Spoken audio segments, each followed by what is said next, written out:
Hello and welcome to the UCF podcast, the only podcast where I started off by cutting off my co-host. And my co-host is right with me now, Clark. Blowjob Baron. Oh, sorry, I probably ruined it with that one.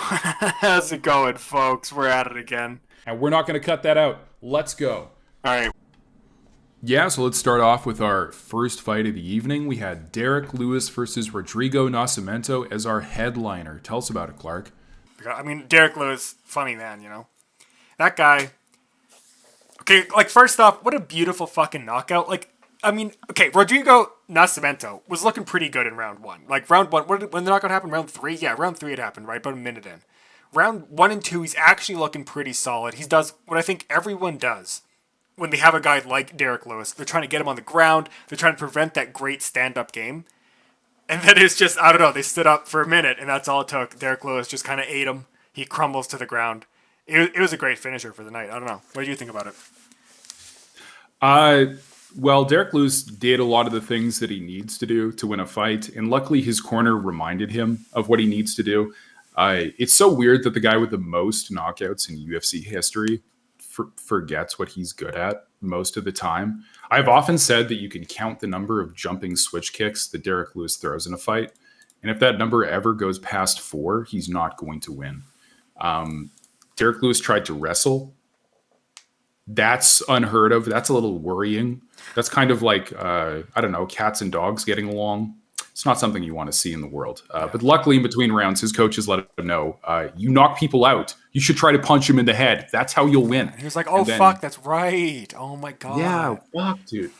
Derrick Lewis actually looked worse than he has in a long time. And he was still able to beat Nascimento. Nascimento had a couple of moments where he was just not able to do anything to Derrick Lewis. Derrick Lewis is a very serious skill check in the UFC heavyweight division. And I think, honestly, way back when he first got a title shot, Derrick Lewis himself said, every other heavyweight should feel ashamed that I'm at the top of the division. Derrick Lewis, just on a list of things that Derrick Lewis has said, Derrick Lewis has said, I only train 2 days a week. Derrick Lewis has said, I've only started training cardio now that I have a title shot. Derrick Lewis is now 39 years old, and he has maybe 20 punches in him for an entire fight. If you're losing to Derrick Lewis at this point, it means one of two things. Either one, you cannot avoid a punch, or two, you do not have any sort of physical gifts. And those are very two difficult lessons to learn. Harsh appraisals. He kind of is like that level 1 boss of the heavyweight division. Like, if you can't beat this guy who's just pure, nothing but strength, no cardio, no wrestling, no hope, then you're probably, I mean, it's probably for the best that you lost, I guess, right? Because, like, you're not going anywhere else. Yeah. Now, granted, Derrick Lewis does hit harder than, like, 99% of human beings who have ever lived. So granted, but if a dude just hits hard and doesn't really do much else, doesn't have a lot of other skills, throws jumping switch kicks when he has bad knees and a bad back, it's not a good look. Just kick him in the leg twice. Like, seriously, kick him in the leg twice and don't get punched in the head, and you'll probably win. Yeah, that's very true, honestly. But you love to see Derrick Lewis getting a win. The man is a walking meme. He made sure to take off his shorts after the knockout. We almost got a cock shot. The cameraman just very quickly zooming in as he's pulling his cup out, because we almost got to see that schlong. Threw it to the audience. He fanned his KO'd opponent with his shorts right after he pulled them off, and he bared his full black ass to the entire St. Louis, baby. St. Louis is a blessed city now because they've seen that Derrick Lewis ass. If you paid for a ticket, if you had your ass sat in a seat there in St. Louis, you got your money's worth this Saturday. Also, didn't he call Nascimento like a taxi cab driver from Brazil? I think he did. Derrick Lewis is the craziest shit. He is. We should have him on the podcast, man. He should be a guest. Holy smokes, dude. Yeah, if only. In a better world. Hey, Derrick Lewis, you're watching, right? Give us a call. Yeah. And actually in the crowd, a lot of people are fans of Derrick Lewis for some of his antics. I feel like one moment that a lot of people have forgotten was the time that he knocked out Ronda Rousey's husband, and then his post-fight interview ignored whatever Joe Rogan had just asked him and said, where's Ronda Rousey's fine ass at? Derrick Lewis is a gift from God, and we should all thank him every once in a while. Okay, now can we get to the sad part of the fight night? Oh yeah. Sorry. Central Asia has fallen. So I need a moment of silence from the audience. I'm not joking. Give me one moment. Thank you. We have to honor our fallen warrior, Nursultan Razabayev. I think it's Ruzaboyev. You're probably closer to the correct, but I'm not willing to say you're right. Okay. He was fighting Joaquin Buckley. Buckley has been getting better. I'm not willing to say that Buckley's good. I'm pretty ready to die on the hill that Buckley is not good. But he looked a hell of a lot better than Ruzabayev did last night. Yeah. Ruzabayev was coming in off of, I believe, 2 knockouts in the UFC. He looked super dangerous. In round 1, he was catching Buckley. But to be 6'5" at 170 pounds, to actually have like a good grasp on range and distance and just have no like speed or reflexes or any base, it's a little bit of a letdown. Now, when you're that tall and that thin, these are hazards of having that sort of a build. But yeah, throwing like jumping knees into a takedown and immediately ending up on your butt. Absolutely no takedown defense, and that was like really depressing almost to see, because like you'd feel like you got to have something in that sort of situation. You got the height advantage, you can like a little more reach, you can put a little more distance between you and your opponent, and it doesn't even matter. He just got his hands on him and took him down like 6 times. Yeah, there's a fight earlier on this card that I'm going to be talking about where we had some excellent scrambles, some excellent, like constant reversals. You didn't see that in this fight. It wasn't all one-way traffic. There were some moments where Buckley was very clearly getting frustrated on the feet until round 3 when he just figured, I'm just going to try to punch him. And he caught Ruzabayev looking, knocked him down at the start of round 3. And that really sealed the deal. I might have given round 1 to our Uzbekistani warrior, but the rest of the fight was Buckley's. There, maybe, yeah. So Yeah. our 2-week Central Asia win streak is over. It's over. This is the last podcast. It's tragic, really. Before and actually, shout out to Buckley. He's from St. Louis. He was fighting in front of a home crowd. He shouted out his grandmother, who, if you were watching any of the build up to these fights, he's spending a lot of time with his grandma. His grandma's dealing with health issues. It's always like really heartwarming to just see someone shout out their sick grandma and be like, I love her. She's still smiling. She's the best. And then he ruins it moments later by calling out Conor McGregor. It's really too bad. It's crazy that he said that his grandma should fight Conor McGregor. I think that's a little too far, but maybe. Well, we'll see what Dana White has to say, I guess. Yeah. Well, actually, in an interview, he said, I think Conor McGregor hits harder than ALS. So we'll see how that matchup goes. Dana White would say that. He would. Before that, we had, honestly, this was like a good night of Spaz Fest. We had a lot of Spaz out fighters fighting. And what I mean by Spaz out fighter is I mean someone with no chill, someone who's just going to swing their arms and not really think about what they're doing.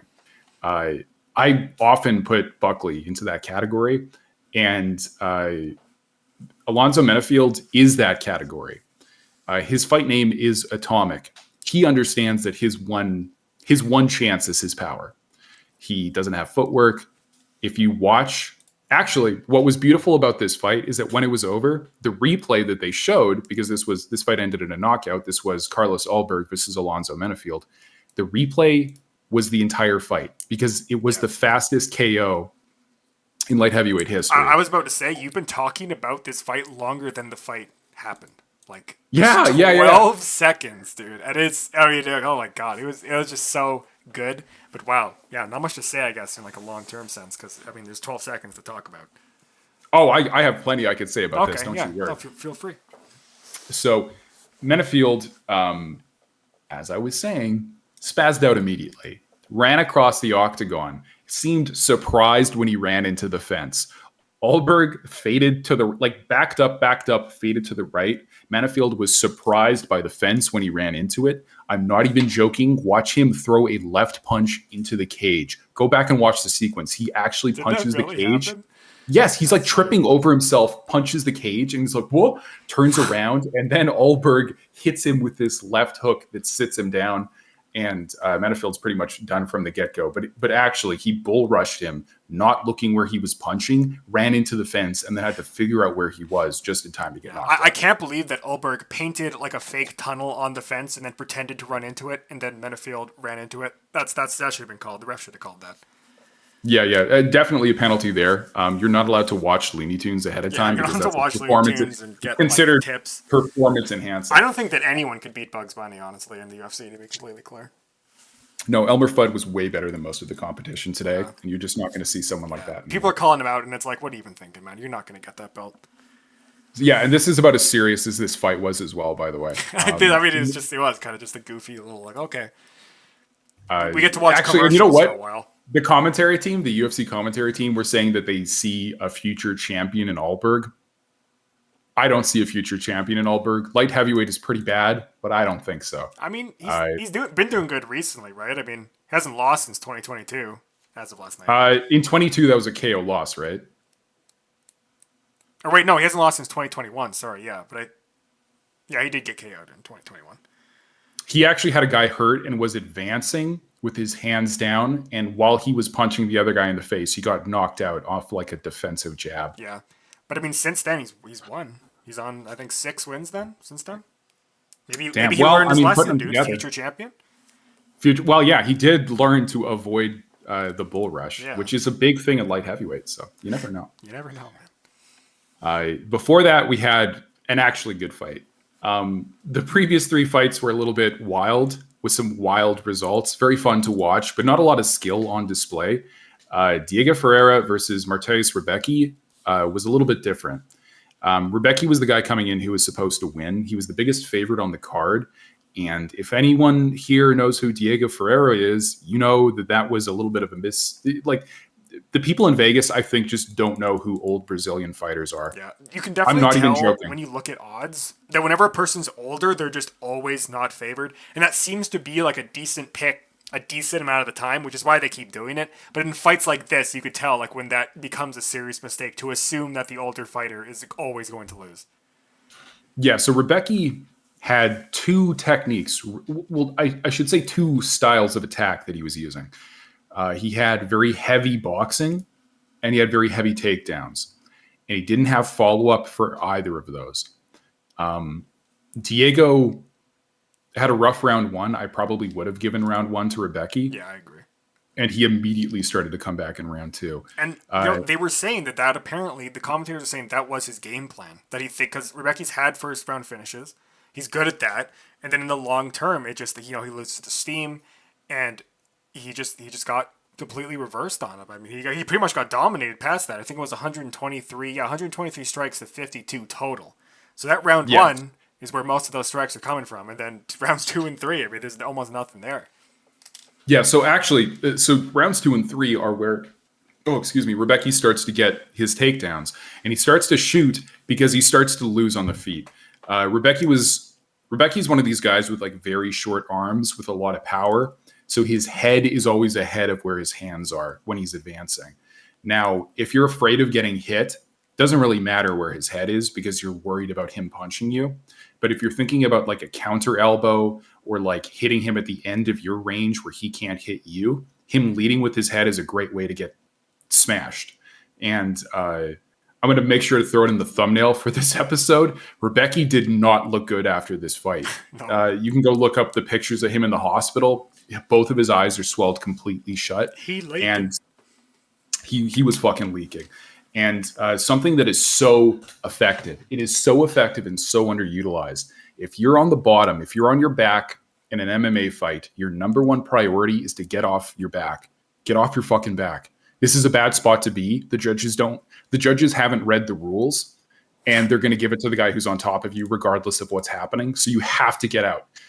But number 2, the second thing that you should probably be doing is throwing elbows from underneath. Every time the guy postures up to try to come down and punch you, put your elbow up and let him land on your elbow. That's how he cut his face open the way he did in this fight. He threw a couple elbows at range and lots of very sharp punches. But when Rebecki had him on the mat and tried to open up with that ground and pound, he found an elbow in his face every single time. You can't generate the power for a punch on your back, but you don't have to generate the power for an elbow. You have a little switchblade halfway down your arm. Use it.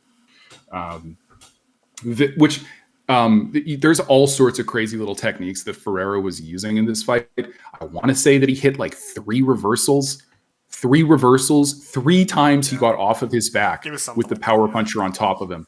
At 39 years old, that's all coming from, either a great supplement program, wink, wink, nudge, nudge, or a hell of a lot of experience. Diego Ferreira has that. At one point, he was on like an 8-fight winning streak in the UFC lightweight division. Like he had 8 wins in lightweight. He's not going to get near that belt anymore, but he is a killer. And I'm proud to say that I told some people to bet on him, and he won as a Why didn't you bet on him, huh? A 3.5 to 1 underdog, because I don't have any money. But okay. Nice. Yeah, definitely a good one there. I think he definitely earns that performance bonus for sure. 100%. And getting the finish in the last 10 seconds of the fight, very nice. You can always appreciate that, the last 10-second finish. Before that, we had the battle of the two weirdos. We had Sean Woodson versus Alex Caceres. Sean Woodson is a normal guy with the most bizarre proportions.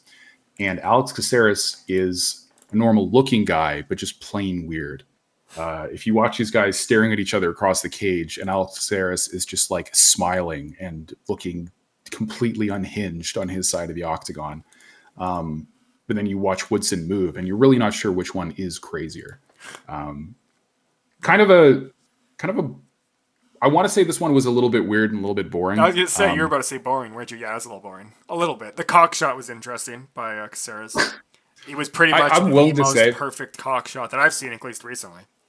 Exactly. Well, the thing is, you can actually look at that. It's a spinning back kick that hits Woodson square in the balls. And it hits Woodson square in the balls because Woodson has an abnormally small torso. When he's just standing with his arms at his sides, his elbows reach his hips. And that's partially because he has like ridiculously long arms, but the other half of it is that he doesn't have a torso.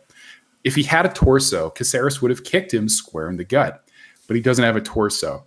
So his heel, which is above his own hips, is in fact kicking Woodson in the dick. It's just, it's a 1 in a million shot. You know what I mean? Like it really is. It wasn't Caceres' fault, is what I'm saying. Yeah, if anyone bet on that cock shot, like they would have made huge money. Vegas should have been betting on that. Yeah, I'm gonna find a local bookie who takes money on cock shots. Yeah. Paul Felder will probably be there betting too.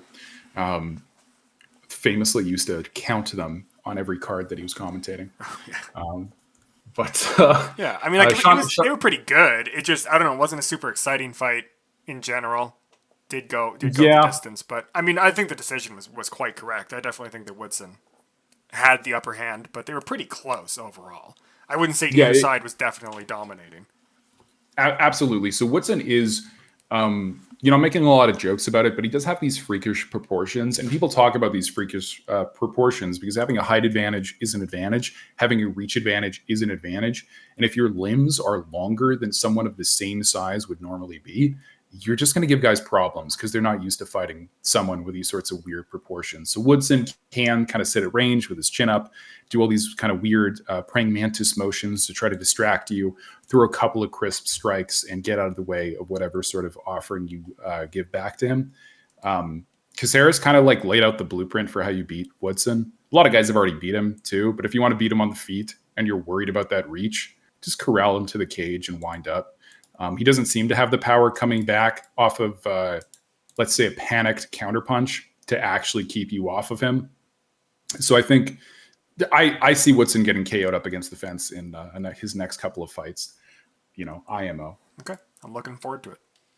Yeah. Before that, we had Waldo Cortez Acosta versus Rebelis Despang.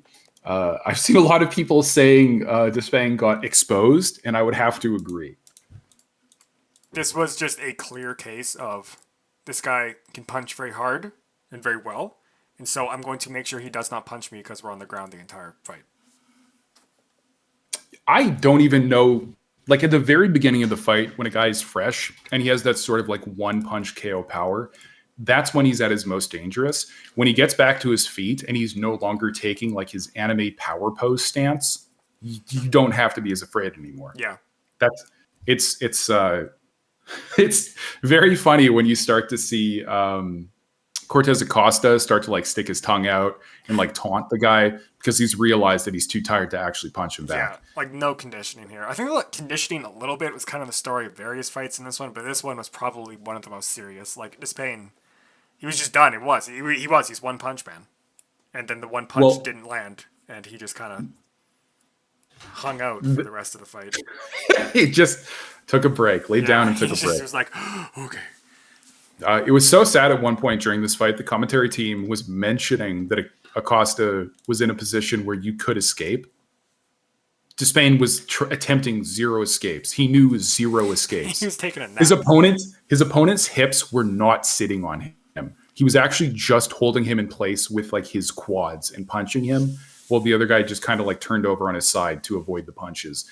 But in equal measure, Waldo Cortez Acosta couldn't throw a hook in ground and pound. He's like, well, he's putting his arms up. I can't punch him in the face. Whoa. If you put your elbows, like if you put your hands palm down on your forehead, right, and you're using your elbows to block, if you look to your left and your right, the temples of your head are completely exposed. So if you throw a hook, you hit the guy clean. So I don't want to like shit on Despang too badly if his opponent couldn't figure out how to get around like a shield in front but not on the sides. Yeah. So you think these guys suck ass? That's what you're telling me. Well, they're heavyweights, so I mean, I wasn't speaking too highly of the other 2 heavyweights on this card, so that should start to tell you something. This guy hates heavyweights. Kind of a little bit fat phobic, honestly. I'm just saying, if they hit the treadmill once in a while, you know. Then they wouldn't be heavyweights anymore. What would they be? Oh, they'd be like featherweights, probably. You want to see Despain in fucking welter? That's what you want? I care about the cholesterol levels. I care about his heart. So yeah, maybe. Okay, yeah, we'll see. Unlikely. No, Despang, I don't think he could cut any weight. No, I don't think he's got too many bones, honestly, to get that low. But yeah, but a fun little fight, if only because you're watching 2 men on TV who are ostensibly professional athletes not know the most basic counters to the opponent's technique. The fight before that was Chase Hooper versus Vyacheslav Borchev. Listen, this Russian dude got his ass beat, so I don't have to pronounce his name. You don't need to give him any respect because he just got annihilated. And he got annihilated by some Zoomer with a broccoli top.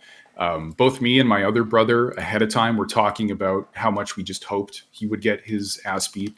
And Chase Hooper has for a long time kind of run into like a horsepower problem, I would say. Like he would just get out muscled by guys. He had a whole bunch of technique. He's like this great grappler. And he would it just wouldn't matter. Dudes with a little bit more horsepower would come along and like, I think I'll just punch you in the head. Hooper is like growing up. He entered the UFC at 20 years old. Yeah, like Hooper's like, he looks like he's like 16, you know? It's like, oh. He does. He entered when he was 12 years old. He's getting better. It's like, no, dude, he's like 24 now, but it does not. He is, but that's the thing. Now he's 24 years old. So that opinion, a little bit aged. I haven't seen him fight in a little while. And I really thought he was going to get his ass beat. It was completely the other way around. From the second he put his hands on Borchev, he was in charge of the fight. And the fact that he submitted his opponent instead of knocking him out was a choice. And that's pretty impressive. Yeah.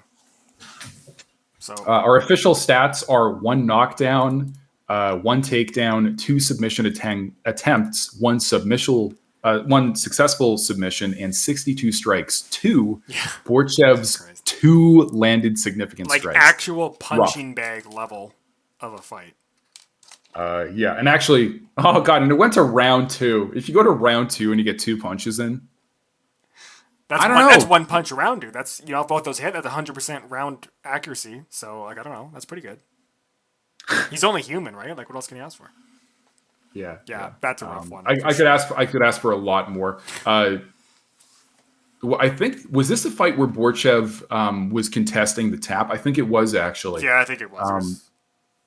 Yeah, I mean, now, whatever. Yeah, literally whatever. If you, I guess, right? Like, wait a minute. I still had some oxygen going to my brain there. I didn't want any more of that. I was trying to kill myself in this fight. A lot of these guys are willing to die. They'll say that I'm willing to die, just because they don't want to deal with like the hardship of a loss on their record and having to own that another dude beat them. Yeah. So a lot of them are willing to die in there.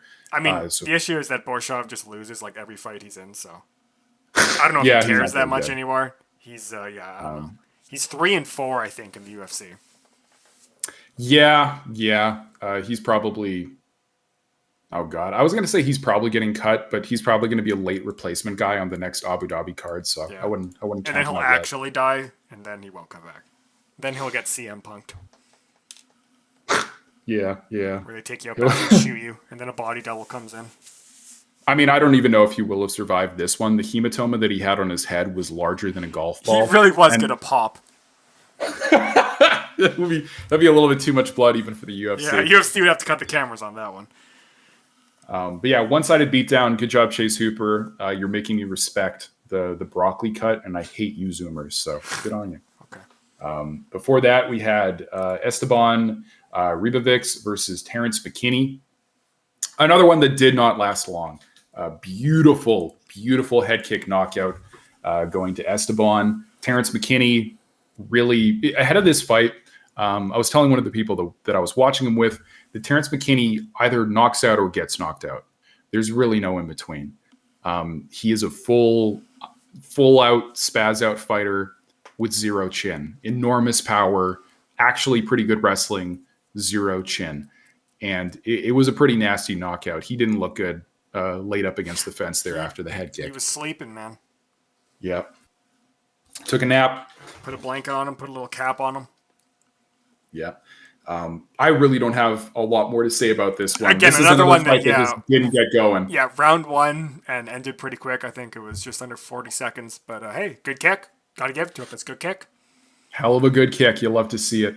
How about Tabitha Rishi and Tisha Pennington? I'm going to be real with you guys. I missed this one. I went out for a smoke break. You suck. Tell us all about it, Clark. Yeah, I didn't really watch it that much either. It was a split decision, but this was one of those ones where, I mean, WMMA, going the distance, I don't think either of these two could have knocked the other one out in any circumstances, but Pennington definitely was on top for the most part. I think Rishi goes for one takedown, if I remember correctly, and she does get it, but it doesn't really go anywhere. Yeah, I don't know. Like it wasn't like a horrible fight by any means, but I think it's one of those fights when people think about WMMA and they kind of make fun of it. This is it. It's like two fighters. One's clearly better than the other, but no knockouts happening. There's probably not going to be a submission. It's just going to go and be a decision. Oh, it was a split decision, so I don't know. It was a little interesting, I guess. But yeah, I can't really say. I did hear online that people thought that Pennington won. I think, and actually, this is a narrative I hear quite often, and I think is correct. We need to actually get back to damage-based scoring. Yeah, because like the issue is that Pennington had way more strikes, right? Yeah, like one takedown we're talking about. And like, I don't know, maybe, and again, I'll be honest, I wasn't watching too intently either. I went to the bathroom. But maybe most of those strikes were all just in one round, and maybe Rishi really had it in the other two or something. I don't know, but I could definitely see this going the other way. This was one of those ones that made me want to make the thumbnail for this podcast. The judge playing Fortnite on their phone instead of watching the fight, because a little bit of a strange one. Yeah, so what would it look like if fighters knew that damage was how they would win a fight, and a takedown in round 3 doesn't secure you around? What would it look like? What would that start to look like? I think you start to see elbows like we used to have elbows. I think that is something that has to come back. And WMMA needs elbows like you wouldn't believe. I'm gonna do something a little bit bad here, something that you're not supposed to do. Okay. Women just don't have women? Yeah. Women? Dude, I fucking love women, but women don't have the same upper body strength proportionally to men. So it's harder for women to knock each other out because ostensibly their brains still take the same amount of impact to knock them out, but they can't generate the same force at the same weight. So what can you do to deal damage to your opponent? You could slash her face up. You could cut her so badly the doctor has to be called in. Then you'll start winning fights decisively. Then girls would be afraid to face you. These are the sorts of things that you have to do because you're not Amanda Nunes. Only Amanda Nunes was Amanda Nunes. Only Chris Cyborg Santos was Cyborg, okay? If you don't have serious power to keep girls off of you, you have to quit pretending like you do, or else no one's ever going to want to watch you fight. The knees are good. The kicks are great. I want elbows. You girls are always in the clinch. Give me some fucking elbows. Give me some blood. I'm serious. They can't hear you. Yeah, well, they should. I do think there's something to be said though about the lack of consistency, the lack of the knowledge that the fighters have of any consistency when it comes to both reffing and judging. Where it just feels Yeah. like a lot of fighters. I don't know. Like I feel like if I was a fighter in the UFC, I would go into every fight not being completely sure how I'm going to be judged and how I'm going to be reffed, and that doesn't feel really fair to the average fighter. You know, I get that's just kind of how the UFC is, how it's been for a long time. But it feels like moving forward that, like, I don't know, isn't that just kind of horse shit? You go in there, you get notably more strikes. Pennington gets notably more strikes in this fight, and she doesn't win split decision. I don't know, like, shouldn't it be a little more transparent why she lost? Shouldn't she be able to, like, I don't know, look at it, look at what the judges wrote down, review it at the very least, or shouldn't maybe I don't know. Like it just feels like if in this sort of situation you should be able to look at it and be like, oh, okay, that's why it was scored that differently. Instead of us, we're just speculating, like, oh, I guess there was one takedown, like maybe that's what did it. Yeah, you never know what the judges are actually watching. It's depressing being an MMA fan and not even being able to speculate appropriately on why you get the decisions you do. Yeah. People used to try to keep track of like a few specific judges and like see when they would be getting fights to judge. And you'll actually notice that there's some judges who both judge boxing and MMA and probably don't have any know-how for either of those sports. There was like a big famous example where it was just like a commissioner's wife or like, a commissioner's uncle or something. Like people actually get handed these jobs and don't know anything about the sport. And it's kind of insane that's even possible. Because, like, look how many fucking weirdos do little podcasts on the internet. Why don't you hire us, huh? We know what it looks like. Because we might, like, make good decisions and then they would have to work harder with their matchmaking because it wouldn't just be a crapshoot. Yeah, wins. I don't know. It does really suck. And it goes back to the whole, like, WMMA issue, I guess, with the difficulty of women to knock each other out. Where it's like, if you can't, like, knock her out, if you can't, like, get that solidly, like, if you lose 2 rounds, you pretty much lose in WMMA. Because if you can't knock your opponent out, well, it's over. The judges are already like, you're never going to win in a million years, right? Yeah, even sometimes if girls you win are 2 very rounds. smart. Girls are very smart with the submission defense as well because, Yeah. like, in the initial era of WMMA, Ronda Rousey was winning fights by tapping girls out. That's why she was such a dominant force. Yeah. It was the round 1 armbar. That's why she was getting finishes, is because she was getting submission finishes. Now, I do agree entirely that, like, we need some sort of consistent criteria. We moved away from the previous scoring system to a damage-based scoring system, like, not even recently. Like, it's been at least 5 years. And we still have fights that are not being judged based on damage. You're never going to get it. You're just never going to get it. I don't know if you can be that hopeless, though, right? Like, I don't know. Come on. Well, because, I mean, boxing has Be been hopeful. around Say a hell of something a lot. hopeful. I will say something hopeful. Okay. But more so, I'm saying this not to be like doom and gloom, but rather that if that's the way things are and we don't like see a feasible way for it to change, here's what you have to do. You have to start hurting girls. How are you going to hurt girls? No, we're cutting this part out. Cut this part out and just replace it with this. We love women. Okay, there you go. We're fine. Yeah, there you go. But no, like, seriously, like, you're gonna have to actually start to hurt girls so that they, like, visibly show that they're losing. They have to make them cry. If you make your opponent cry, the judges are gonna hear and see that. So, try to make them cry. Yeah, how many points is that? Do we know the points for crying? Or is that like? Ooh, they definitely dock points for crying. I can't think of like someone actually crying in the cage during the fight. Definitely after, but we should be the first. You should be the first fighter that cries in the fight. Absolutely. Call me crybaby. Do you want to talk about Trey Waters and Billy Ray Goff? I don't actually, because this is just going to take us back. Just going right back in, baby. The judges fucking suck. They love Fortnite. You know what? I bet you one of them got a #1 victory royale. And that's that's fine. It's okay that they judged this one wrong because they were fucking around. He just couldn't miss his favorite VTuber stream, and they had this fight card as like an afternoon matinee, and it just the schedules clashed, and he wasn't willing to phone into work. He was on the 4chan Fight Night like thread, and he wasn't paying attention to the actual fight. Yeah, he was finding his favorite GIF of his favorite fighter winning, and forgot who was who, and then he wrote down the wrong guys winning. Yeah. That's the only way that you can give 3 rounds to Trey Waters. Like 3 rounds? We're talking 3 rounds. You know what I mean? Like, okay, whatever. Maybe, okay, split decision. That's what I thought, maybe. No, I heard unanimous. I'm like, oh, wow, there you go. Goff got 3. That's pretty good. No, and Waters won. Okay. Now, on the plus side, these guys did put on like the best show of the whole card, and they did get the fight of the night bonus. So both of these guys did get $50,000. So okay, at least he didn't get fucked on his like win money, because I doubt he's doing 50 and 50 in the UFC prelims. I doubt he's getting 50 and 50. So that's a nice bonus for him. But I don't know what more you want a guy to do when he has a physical disadvantage. A physical disadvantage in that he has like less reach and less height. Yeah. And those are things that your opponent has as an innate advantage that you have to overcome. Now, there's other scenarios where being the shorter fighter is better. Even having shorter arms is better. But as like a starting the fight, you're both standing from distance. It's an innate disadvantage. Okay, and Billy Ray Goff had an answer all of round 1, most of round 2, and some of round 3. He was able to intelligently shift across range, avoid the straight punch, and land heavier hooks over the side consistently. He was mixing up his targets between the body, the legs, and the head.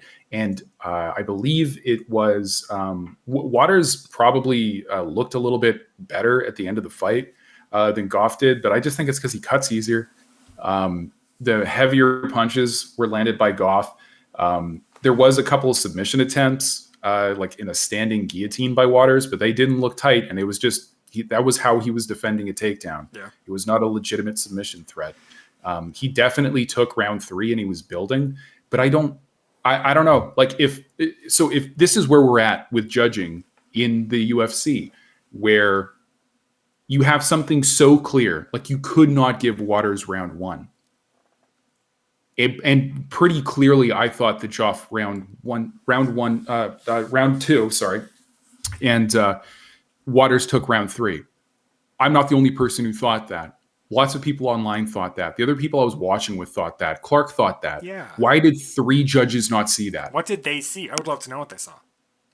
Absolutely. It's just them. stupid. It's just stupid. And I mean, you can look at the official numbers if you want round by round and see the one guy outstriking the other guy consistently. You can see the type of targets, how one guy is throwing pretty much exclusively straight jabs to the face, and the other guy is using intelligent techniques to get past that range. And like the 2 techniques that Waters is throwing, I don't know. It was frustrating. And also, worth a mention, Waters illegally kneed Joff on the ground, and the ref just didn't call it. And then as the fight was over, Joff was going to the ref and being like, "Did you not see him knee me on the ground?"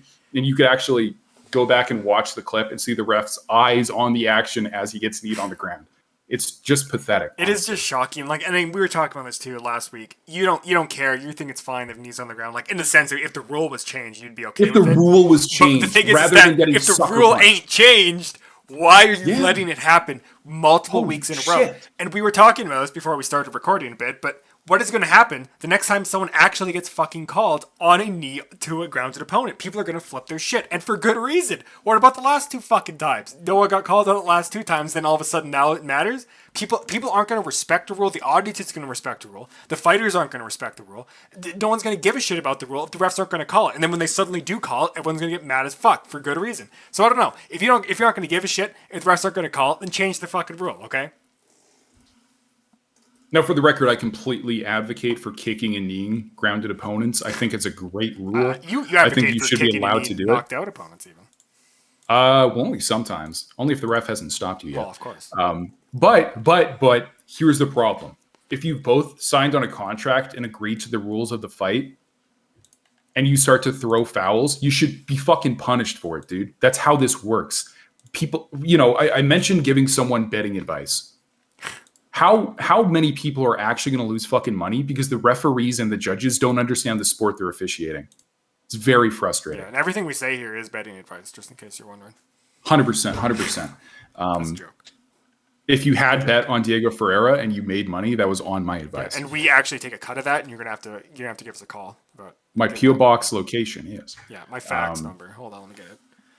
Yeah.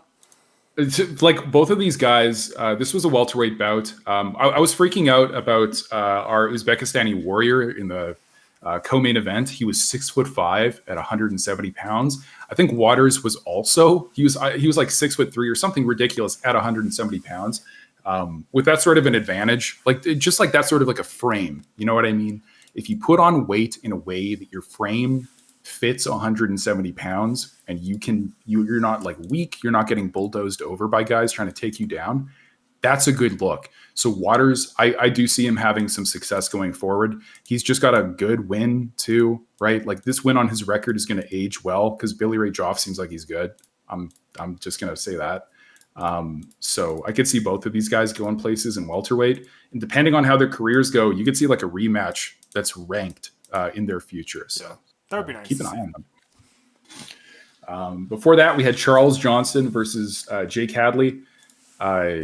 Hadley had a little bit of success, but really he was just on the end of reach. He didn't. So this fight was directly before Billy Ray Joff and Trey Waters. And what I was gassing up Joff for doing, which is like shifting intelligently past the end of your opponent's reach, is just not something that Jake Hadley could do. Jake Hadley? You don't even know his name.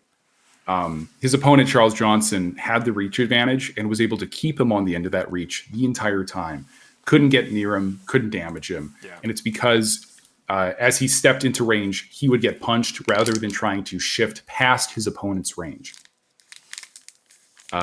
Which is just like the simplest thing. If you're shorter than the average guy in your division, you have to learn how to get past guys with longer reach. Yeah. It should be all your training. That's step one.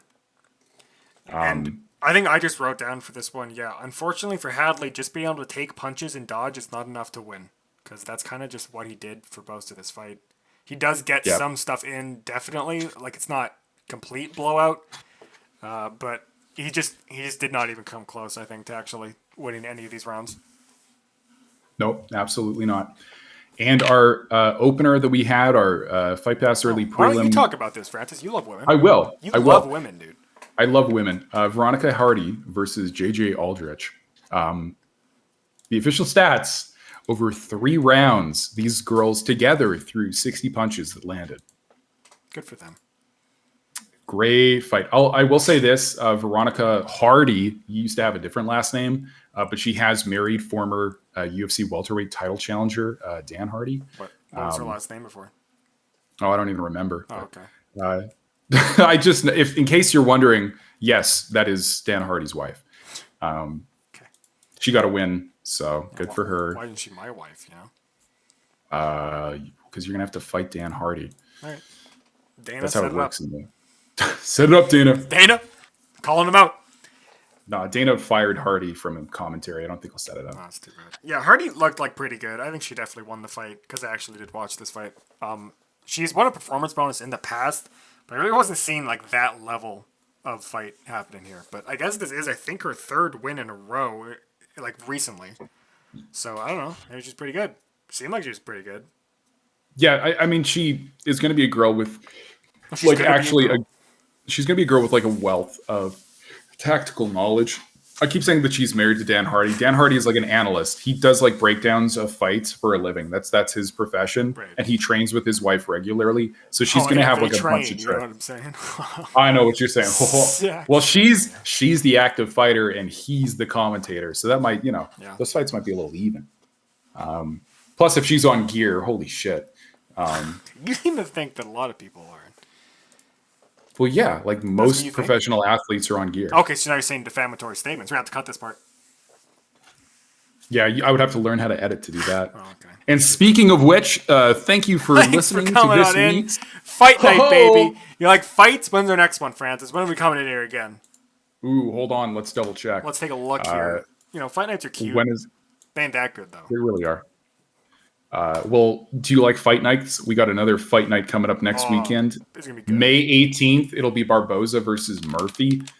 Man, I like Edson Barboza, but he is fucking prehistoric, and he shouldn't be fighting like young and up-and-coming prospects anymore. But I don't. That just seems to be what the UFC does, though, right? You just kind of like feed the young and up-and-coming prospect like an older guy that like people will know the name of.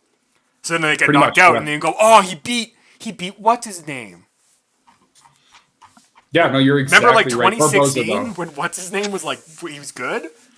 I mean, I'm gonna keep an eye on this one because Barboza isn't some lame duck. He should still have like the most powerful kicks in that division.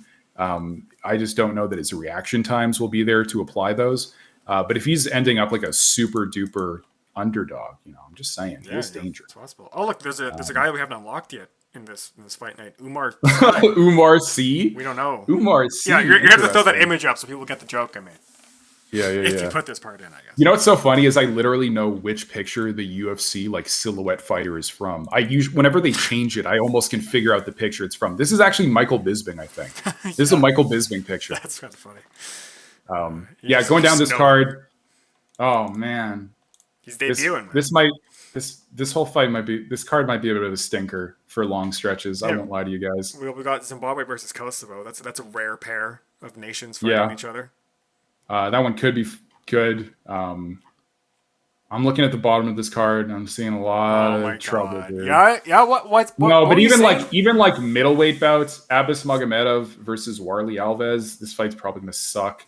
Our Zimbabwe versus Kosovo. I just think it's like cute, right? Like Kosovo. That's like, but it is. Okay, here's the welterweight, thing, but it's like two unranked dudes. Let's consider the political implications, though, right? Yeah. Kosovo isn't recognized by every country in the world. So the UFC is recognizing true. Kosovo as a country. I'm just saying that's something to think about. Man, that is. If he wins, will Serbia recognize him finally? Let's see. Like maybe it'll happen. I would bet against that. Okay. Well, everything we say is betting advice.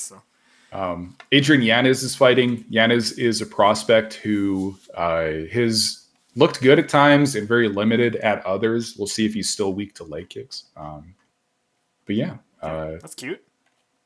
I mean, you got some ranked women doing that one fight. That looks cool.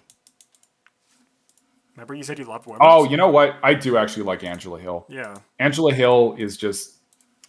Man, Angela Hill was like the female Cowboy Cerrone, where she would fight 3 to 4 times a year. But then also because she was fighting so often, she'd be really inconsistent. So she'd have one fight where she'd look like a world beater and she'd be pulling out tricks you'd never seen in WMMA before. And then the next fight, she would just get like out-muscled or something because she wasn't giving herself enough time to like rest. So she'd be overtrained and lose. And now she's just a little bit too old. But watch for the weigh-ins. She usually does a cool cosplay. She usually does like a Street Fighter character. She's done Akuma. Cute.